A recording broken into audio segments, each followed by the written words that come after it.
Hi అండి, welcome to my channel healthy cooking passion. ఈరోజు tomato pulao చేసి చూపిస్తున్నానండి. దానికి టమాటోస్ ఒక అర కేజీ తీసుకున్నాను, అలాగే పచ్చిమిర్చి ఒక 5-6 పచ్చిమిర్చి, క్యారెట్, క్యాప్సికమ్, ఆనియన్, రెండు గుప్పెళ్ళంతా పుదీనా, కొత్తిమీర తీసుకున్నాను. నేను చేసేది ఒక అర కేజీ రైస్ ఉంటుందండి. అర కేజీ రైస్కి నేను అర కేజీ దాకా టమాటోస్ తీసుకున్నాను. కొంచెం ఎక్కువగా ఉంటుంది అర కేజీకి రైస్.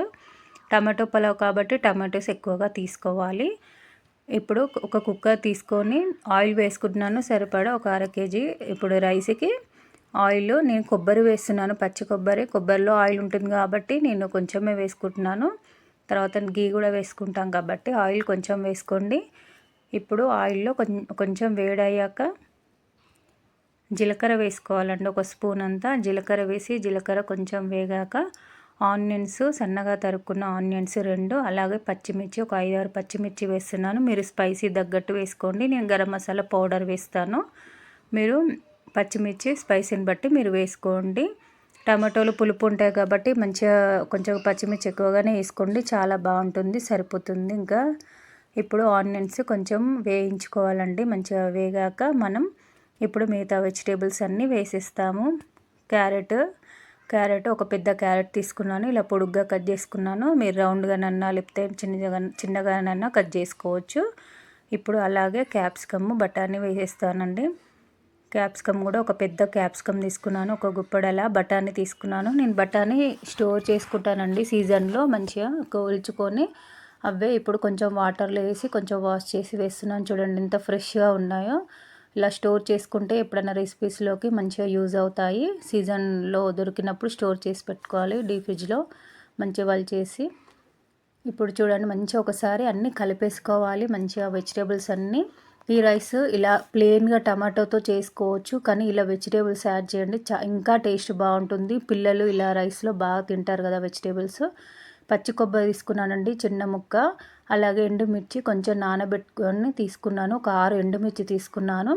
మీరు కారప్పొడి వేసుకోండి, నా దగ్గర స్పైసీగా ఉంది కారప్పొడి. ఈ ఎండుమిర్చి స్పైసీ లేవు, అందుకే కొంచెం నానబెట్టి తీసుకుంటున్నాను. మీరు కారప్పొడి అయితే ఒక స్పూన్ అంతా వేసుకోండి.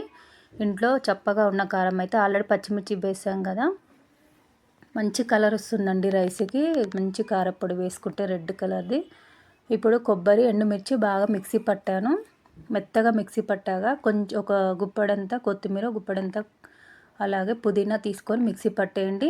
ఎక్కువగా నేను ఇలా మిక్సీ పట్టి వేస్తాను, పిల్లలు పక్కకు పెట్టకుండా అలాగే తినేస్తారు కదా, అందులో మిక్స్ అయిపోతుంది, కనిపించకుండా ఎక్కువ అలా చేస్తానండి. నా రెసిపీస్ ఏవి చూసినా మీకు అర్థమవుతుంది. అలా మిక్సీ పట్టి వేస్తే మంచిగా తినేస్తారు, ఫ్లేవర్ కూడా బాగా వస్తుంది, టేస్ట్ కూడా చాలా బాగుంటుంది. అలా మిక్సీ పట్టిన గుజ్జును వేసి బాగా మంచిగా కలిపేసుకోవాలి. మనం మంచిగా ఒక అర కేజీ టమాటోస్ వేస్తున్నాం కదా, మంచి స్పైసెస్ మీరు చూసి వేసుకోండి, టమాటోస్ పుల్లగా ఉంటాయి కాబట్టి. ఇప్పుడు పసుపు వేసానండి, పసుపు వేసి ఒకసారి మంచిగా కలిపేసుకోవాలి. మనం వేసిన పుదీనా అవి పేస్ట్ మొత్తం మంచిగా కొంచెం ఫ్రై అవ్వాలి, పచ్చివాసన పోయే వరకు. వెంటనే వాటర్ అలా వేయకుండా కొంచెం వేయించుకోవాలి. మంచిగా వేయించుకున్న తర్వాత ఇప్పుడు టమాటోస్ వేద్దామండి. టమాటోస్ బాగా వేగన అవసరం లేదు, కొంచెం వేగానే మనం వాటర్ వేసుకుంటే ఇంకా మనకు టమాటో అక్కడక్కడ మంచిగా కనిపిస్తుంది, టమాటో పలావ్ కాబట్టి. చూడండి ఇప్పుడు సాల్ట్ వేస్తున్నాను. టమాటో వేయగానే సాల్ట్ వేస్తే మంచిగా టమాటోస్ బాగా మెత్తగా మగ్గిపోతాయి, త్వరగా మగ్గిపోతాయి. ఇప్పుడు టమాటో వేసి సాల్ట్ వేసి మూత పెట్టి ఒక 5 మినిట్స్ వదిలేసేయాలండి. చూడండి ఎంత మంచిగా మగ్గిపోయిందో. ఇప్పుడు మనం ధనియా పొడి వేసాను. ధనియాల పొడి వేసాక ఇప్పుడు నేను వేసేది గరం మసాలా అండి, హోమ్ మేడ్, నేను ఇంట్లో చేస్తాను. అన్ని స్పైసెస్ వేసి కొంచెం ధనియాలు వేసి మంచిగా మెత్తగా పౌడర్ లాగా పట్టుకుంటాను. ఇంకా మనం డైరెక్ట్ గరం మసాలా అవి వేస్తే పిల్లలకి మధ్యలో తగిలితే ఇష్టపడరండి, రైస్ ఎక్కువ తినరు. అందుకని నేను ఎక్కువ పౌడర్ లాగానే వేస్తాను. పిల్లలను ఉద్దేశించి ఎక్కువ రెసిపీస్ నేను చేస్తాను, వాళ్ళు మంచిగా తినేలాగా ఈజీగా.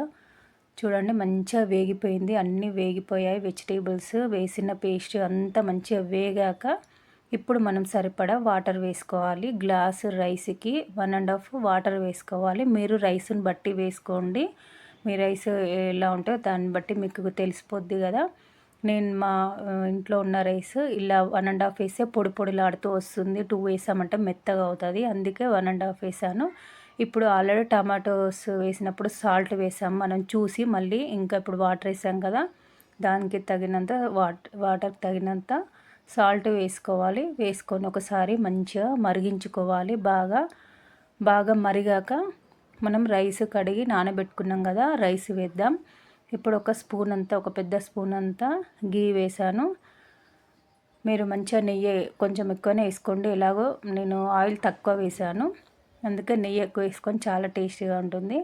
ఇప్పుడు కొంచెం కొత్తిమీర నేను 2 గుప్పెలంతా తీసుకున్నాను కదా, ఫస్ట్ కొంచెం హాఫ్ అంతా మిక్సీ పట్టాను కదా, మిగిలింది ఇప్పుడు వేసి మంచిగా మరగనివ్వాలి. మనకు కొంచెం లాస్ట్ ఫ్లేవర్ కోసం ఇప్పుడు రైస్ మంచిగా వేసేసి ఒకసారి అంతా కలిపేసుకొని మనం కుక్కర్ పెట్టేసి ఒక 2 విజిల్స్ రానివ్వాలి. మంచి టేస్టీ అయిన టమాటో పలావ్ రెడీ అవుతుందండి. ఎంత బాగుందంటే అంత టేస్టీగా ఉంది.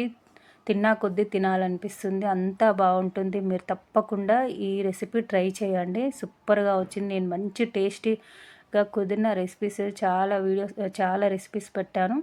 పలావులు చాలా పెట్టాను, చాలా బాగుంటాయి. పిల్లలు ఊరికే రైస్ కర్రీస్ తిననప్పుడు ఇలా వెరైటీగా పలావ్స్ వెజిటేబుల్స్ వేసి చేసి పెట్టారంటే చాలా ఇష్టంగా తింటారు, వద్దనకుండా తింటారు.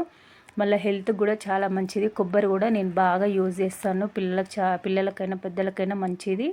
చూడండి ఎంత బాగా వచ్చిందో, రైస్ సూపర్గా వచ్చింది, చాలా స్మూత్గా వచ్చింది. కుక్కర్లో వండాం కదా, గిన్నెలో అయితే కొంచెం డిఫరెంట్గా ఉంటుంది, ఇలా కుక్కర్లో కాబట్టి మంచిగా స్మూత్గా వచ్చింది. కొబ్బరి మాత్రం అస్సలు మర్చిపోకండి. చూడండి ఎంత బాగుందో. నేను ఇప్పుడు తిని చెప్తాను ఎలా ఉందో. చూడండి రైస్ పట్టుకుంటే ఎంత బాగుందో. ఈ వీడియో నచ్చినట్టయితే లైక్ చేయండి.